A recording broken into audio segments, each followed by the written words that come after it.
Now we're going into the employer side of it. We just talked about the employee side. Now let's talk about what the employer has to pay on you, the employee's behalf. These are the amounts the employer must pay on behalf of the employees. These are the things that will never come out of your check. This is what the company that you work for has to pay in order for it to have you on staff. One, they have to pay FICA taxes. Those 6.2% and the 1.45% that we talked about previously, that's only half of the FICA taxes.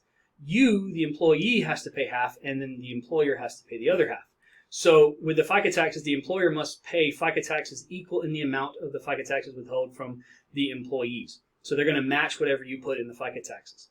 So again, it's not 6.2, it's actually 12.4 for Social Security. You just pay half and your employer pays the other half.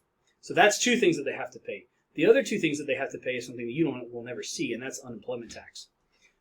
So you have two parts to unemployment tax. You have the federal and you have the state unemployment tax.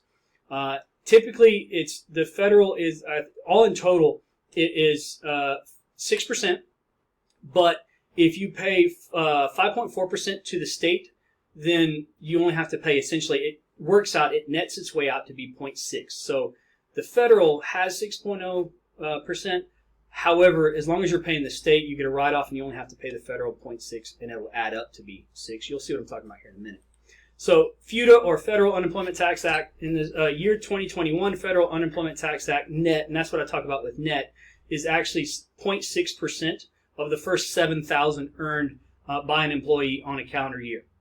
If you're not paying the state, for some reason, if you're not paying state unemployment tax, then you're going to have to pay the full 6% to the federal side. But as long as you're paying it to the state, you get a write-off, and you only have to actually net 0.6% to federal. Then, obviously, we have the other side, which is the state.